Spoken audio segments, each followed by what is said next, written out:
Bonjour et bienvenue. Aujourd'hui, nous allons explorer une métaphore puissante pour comprendre les dynamiques complexes des relations difficiles, en particulier celles avec des personnalités narcissiques. Imaginez-vous face à un choix, face à 3 portes. Quelle porte allez-vous choisir dans cette relation?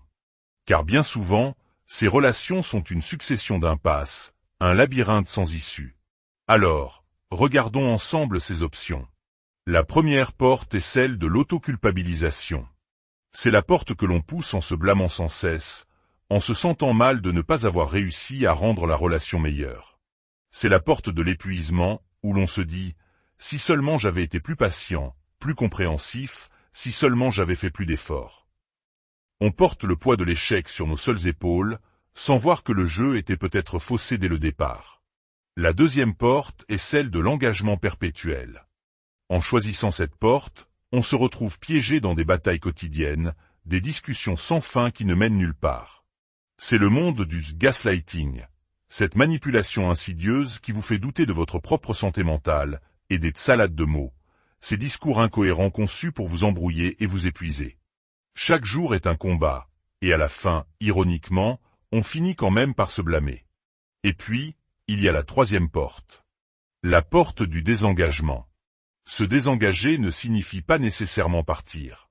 Cela peut vouloir dire simplement ne plus interagir de la même manière. C'est baisser le volume de leur drame, ne plus répondre à leurs provocations, ne plus mordre à l'hameçon. C'est une prise de distance émotionnelle pour se protéger. Alors, quelle porte choisir? Si vous êtes dans cette situation depuis un certain temps, vous avez probablement déjà essayé les 3. Et vous avez réalisé une chose troublante. Derrière aucune de ces portes ne se trouve le prix que vous espériez. Il n'y a pas de voiture de luxe, pas de fin heureuse. Chaque porte mène à une forme de souffrance. Cependant, nous savons aujourd'hui que le chemin de la guérison passe presque inévitablement par la troisième porte, celle du désengagement. Pourquoi? Parce que continuer à s'engager n'a que peu d'intérêt. Cela ne fait souvent que renforcer la personne narcissique dans son récit mensonger sur vous et sur le monde. Rien de ce que vous dites n'est vraiment entendu. Aucune communication réelle n'est possible.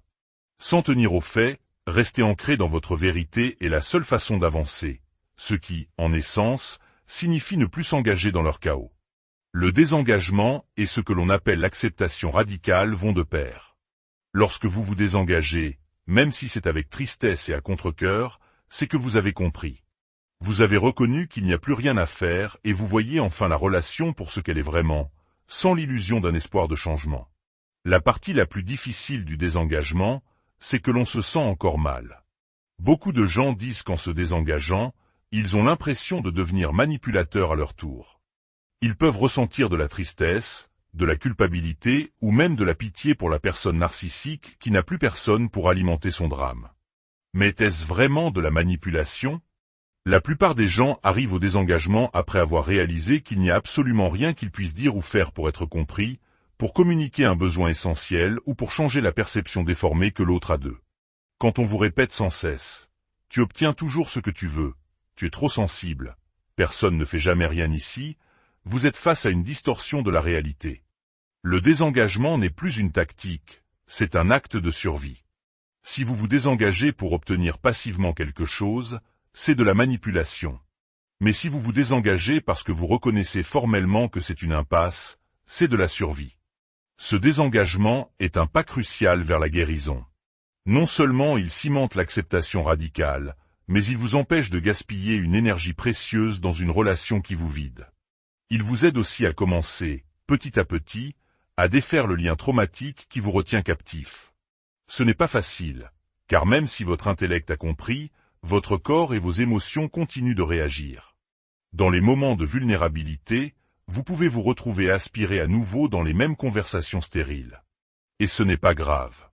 La guérison est un processus graduel. Ces rechutes nous rappellent simplement que la relation, elle, ne change pas. Parfois, lorsque vous vous désengagez, la personne narcissique le remarque. Surtout si elle est intelligente ou anxieuse. Elle peut se sentir punie et dire des choses comme « Ah, donc maintenant, tu as décidé de ne plus me parler. » Même si vous êtes parfaitement poli. Vous avez simplement arrêté de prendre l'appât. Vous avez cessé d'attendre quoi que ce soit. Vous faites la vaisselle vous-même sans vous plaindre, et cela les met en colère. Non pas parce que la vaisselle est faite, mais parce que vous la faites sans drame. Ces relations sont un véritable cauchemar absurde. Lorsque vous cessez de jouer le rôle qu'ils vous ont assigné, celui de la personne tout aussi horrible qu'eux, égoïste ou exigeante, et que vous vous désengagez calmement, vous voyez soudain la situation avec une clarté aveuglante. Tout le bruit mental disparaît. Vous comprenez que cette relation ne fonctionne que si vous acceptez de descendre avec eux dans la boue. Imaginez une expérience. Vous interagissez depuis longtemps avec une personne au comportement narcissique.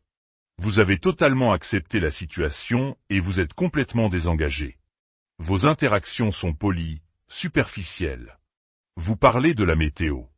Vous ne partagez plus rien de personnel, ni les bonnes nouvelles, ni les mauvaises. Vous partez du principe que votre vie ne l'intéresse pas, car elle ne l'a jamais vraiment intéressé. Et puis un jour, cette personne s'intéresse soudainement à quelque chose d'important pour vous. Elle propose son aide, d'une manière qui semble sincère, généreuse, utile. Mais à ce moment précis, vous êtes sur le point de partir en voyage, vous ne pouvez pas accepter son aide. Et votre cœur se serre. Une petite voix, le dernier fil du lien traumatique, se réveille et murmure. Tu vois, ils essaient. C'est peut-être de ta faute. Vous refusez poliment, vous partez, et dans le taxi, vous vous sentez mal, comme si c'était vous qui aviez rejeté, abandonné l'autre. Vous ressentez de la pitié. Mais après avoir respiré, vous prenez du recul. Vous réalisez que cette aide a été proposée au moment qui les arrangeait, eux. Ils n'ont pas remarqué les jours précédents où vous luttiez. Ils n'ont pas fait attention à votre emploi du temps. Ils n'ont pas vu vos valises prêtes. L'aide est arrivée selon leurs termes, pas les vôtres. Et vous vous souvenez de toutes les fois où vous avez tordu votre propre emploi du temps pour accepter leur aide aux moments les plus incongrus, essayant désespérément de vous convaincre qu'il y avait quelque chose de sain dans cette relation. Ce jour-là, la douleur est vive, mais elle passe. En quelques jours, au lieu de mois ou d'années. Ça, c'est la guérison. Une partie de vous, empathique et compatissante, est triste. Elle a vu quelqu'un essayer.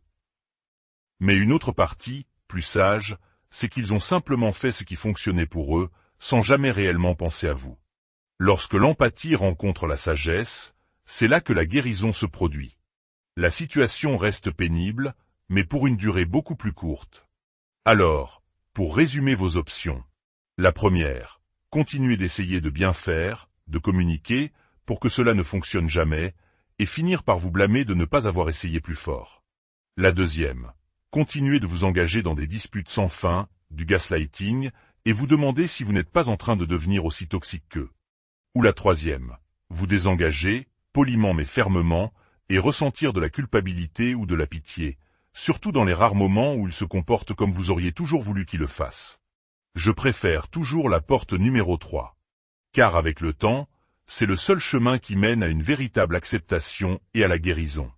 C'est une porte difficile à garder ouverte car elle peut sembler si triste. Au moins, quand on se battait, on pouvait se dire qu'on était dedans, qu'on participait.